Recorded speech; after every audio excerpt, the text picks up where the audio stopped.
Welcome to Season 2, Prelude episode of Matire Gemi, a bi-weekly podcast where we help you learn the Gîkuyu culture, history, and heritage in English and in a fun, light-hearted way. I'm Irua Mûgiro wa Barea Kihara, your anchor, and I'm here with Wayaki, your cultural enthusiast who continues to immerse himself in learning the ways of our ancestors. And today, guys, this is an exciting episode. And it's exciting because it's a short prelude of what you can expect in Season 2. We know that you've been eager. We know that you've been excited. And we know that you've been ready for this moment. So I want to start by talking a little bit about what we discovered in Season 1. So here's the thing, guys. In Season 1, 3 things happened. And the first thing that happened is that we discovered, right? And we opened our awareness around the philosophy of our Gîkuyu ancestors, the wisdom in our culture, right? And the intentionality behind everything that was done by the pre-colonial Mûgîkûyu. And through this experience, the second thing that happened is that it made us proud of our culture. It made us proud of our history, and it made us proud of our heritage. And what's most important is that it reminded us of who we are. And we remembered that we have something to be really proud of. And now, Wayaki and I are actually back for Season 2, and we're super excited because today we're giving you a teaser of what to expect in this next magical journey that we're calling Season 2, where we'll dig even deeper, right, into the wisdom that was passed on to us by our Gîkuyu ancestors. All right, so now we are ready to bring Wayaki in. But before we do, let me encourage you to listen to the last season if you haven't had the chance to. But if you don't have enough time to listen to all of Season 1, I really encourage you at least to listen to episode 11 called Season Reflections. Because in this episode, we give you a summary of everything that we covered in the entire season. And it's really important for you to at least get caught up before you dive into this deliciousness that we're calling Season 2. All right, Wayaki, I think it's time to bring you in. Okay. So why don't we start by having you reintroduce yourself to our listeners? Absolutely. So I'll introduce myself in Gîkuyu. Hamaretwa jetagwo Wayaki wa Gĩchanga. Ndĩ mũcera wa Barea Mũturi. Hamarika mawathani ndĩ wa Mwangi ngaciarwo nĩ Maina. Ndĩ mũihwa na airimũ a Barea Mbogo. Na o mũthenya nĩ njugaga nĩ thayũ. There you go. There's my introduction. I love it. I love it. I love it. Every time I hear your introduction, it reminds me of the intentionality, right, of our ancestors. And I know you talked about that in previous episodes. Love it, love it, love it. So Wayaki, let's go ahead and jump in now and talk about what people can expect in Season 2. But perhaps let's start with people. What changes or differences can they expect in Season 2? Yeah, in Season 2, we will be adding a regular contributor who was a guest on Season 1. Yeah. So King Oriwakanyi will be a regular contributor. He did add a lot of value to many of the episodes that we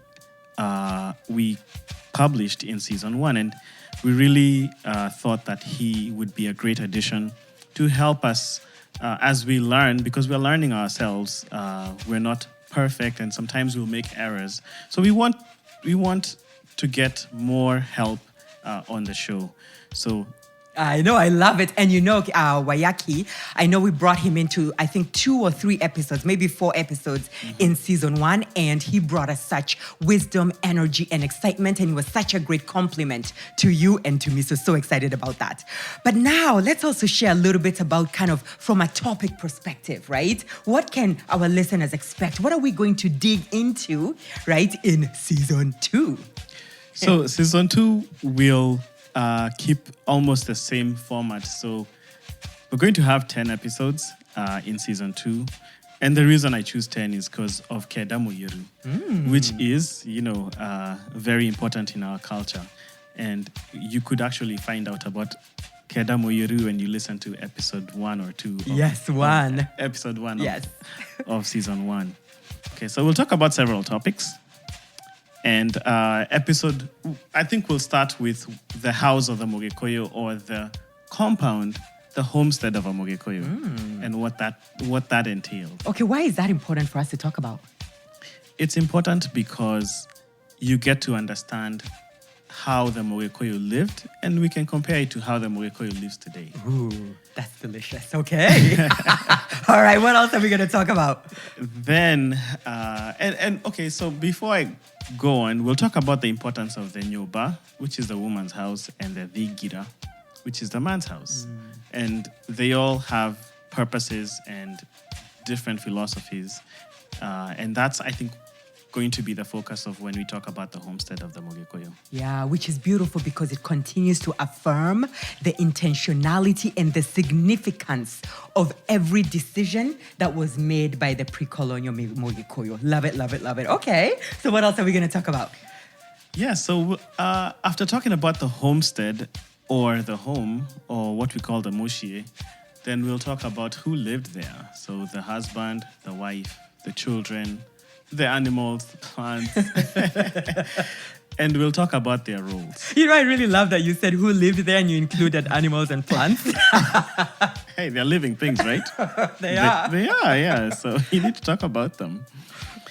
So yeah, I think that's important because we want to be able to contrast and we want people to understand what the role of the man was, what the role of the woman was, what the role of the children was, and how there was balance in, that resonated in a cosmic way and that aligned with nature. And Waiyaki, I have to say that's the beautiful thing. Why I'm so excited to hear you teach us this, right? Is because sometimes when you read certain literature, right, about the pre-colonial Mûgîkûyu, they don't always create the balance, right? Sometimes they make it seem like the Mûgîkûyu woman worked so hard, right, and the man did not. When the reality is, as you've taught me before, there were roles, there was balance, and everybody contributed in a meaningful way to the society. So I'm so excited for this episode. Waiyaki. Thank you. All right. Then what else will we talk about? So we'll also talk about, following that, in a future episode, we'll talk about what is called Irua, or circumcision. And I think we won't go deep into circumcision because it's really, it could take a season or two to teach Just about. To go into that, okay. To go into the depths of what happened on every day of the ceremonies. I think we're going to go and we're going to discuss what the importance of it was, and of course the controversies of circumcision, and in modern day context, why some people are for it, some people are against it. Interesting. That's going to be an interesting debate, right? Because I'm assuming we're also going to bring in the importance of circumcision, or Irua. I don't know if it was called that, for women. Irua. For women, Irua. right? Okay, great. I love it when we tackle those sensitive topics, because what you do for us, Waiyaki, is you help us understand the backstory, right? Because sometimes if you don't understand the backstory, you don't understand why it was done, right? And that's what I love about what you do. You give us the meaning, the backstory behind all those decisions, because there was always so much intentionality. Love it. All right. Anything else we're going to talk about? Yeah, I think that topic is important because it's what now, it's the most important topic in Mûgîkûyu's life, the circumcision, because that's what makes the men and the women of the future. So it's going to, once we discuss about that, then we'll have a few episodes where we'll talk about a topic that people want to know about, Rûracio and Ngurario, the process of marriage, Yes. which has a lot of people asking questions. We've been asked so many questions on social media about Rûracio and Ngurario. What does this mean? What does that mean? We want to be able to talk about that topic in a way that's going to make people understand the importance of it and what happens during Rûracio and Ngurario. I can't wait. Love it. Okay. All right. Is that where we close, or we'll have a couple other topics after that? There are other topics that we'll have a few episodes where we do questions and answers, which I think after having a few topics, we're going to invite our listeners to talk about or to ask questions that they may have, because what I want our listeners to realize is we are trying to go into the details, but Gîkuyu culture and philosophy is so deep, we are really only scratching the surface. And so we won't cover everything in every topic. And there's so many questions that may be left unasked or unanswered.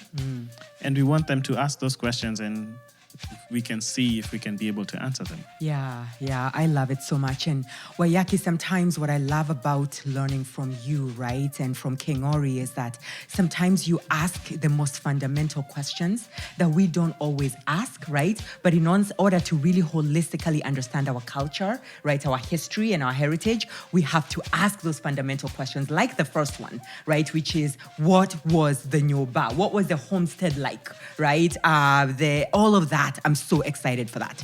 So I think I'm going to then talk about when we'll drop episode 1, right? Okay. Yeah, actually, before we go there, there's a couple of more topics that we will talk about in season 2. Okay. We'll talk about Mîruru, which is a hot topic in the Gîkuyu theological or cultural debates. Okay. So what is Mîruru at a high level? So Mîruru is really a ritual that is done to cleanse the homestead or the Nyûmba when a woman or a girl gives birth before she gets married. Oh, okay. So we'll talk about that, its importance, because in today's society we have that's happening frequently. So we'll talk about the importance of that ceremony. We'll talk about the importance of which it's going to bring us back to why the Nyûmba is important and why the Nyûmba is the spiritual center of the home. And then we'll talk about 3 topics. We'll talk about Kîrumi, Mûgiro, and Thahu. So Kîrumi, Mûgiro, and Thahu are the things, or are the pillars that guide a Mûgîkûyu's life. You want to... Kîrumi means... the translation for Kîrumi is curse. Mûgiro is things that are forbidden. So taboos, right? Things that are forbidden by our culture. And Thahu is defilement. It means defilement. It's not just sin, it's defilement. Like when you become defiled. We're going to talk about those topics because I think it's important for people to understand about them, because then they'll be able to understand some of the things that are happening in their own lives and be able to understand the things that our forefathers forbid and the guidances that they gave that have gone down generations. And then... I'm like already, ready. I'm already ready. Okay, keep going. And then lastly, I think we'll discuss... what we'll do is we'll translate a Gîkuyu prayer. And that prayer, which we will be sharing during that time, we'll discuss some of the etymology of Gîkuyu words and kind of make our listeners understand what do these words mean. Even though I think throughout the season we'll talk about etymology of words so that people can understand them. And then then we'll translate it into English and then discuss, because the prayer will help people understand how the Mûgîkûyu prays and how we view God and how we how we write our prayers. So it's going to be an interesting episode or a couple of episodes where we'll do this. I cannot tell you like how much I'm looking forward to this, right? So something like, the translation of the Mûgiro prayer, right? Yes, we know that the Mûgikûyu was spiritual, right? But you're taking us and you're actually helping us understand how we connected with God, right? And that's what I mean is that you love to ask us questions that we may not even have thought about and to bring us clarity, right, in these topics that we may not have thought about. And I'm so excited for us to go down this journey. And here's the thing, Wayaki and our listeners, right? The first episode is going to drop, right, on Friday, July 9th. So mark your calendars and follow us on social media, engage with us on social media, right, and be ready for that first delicious episode that will inform you, it will challenge you, and it will surprise you, right, on July 9th. So we look forward to connecting with you on social media. Send us your thoughts and your questions and find us as Matire Gemi on Facebook, on Instagram, and on Twitter. And we look forward to season 2 with you.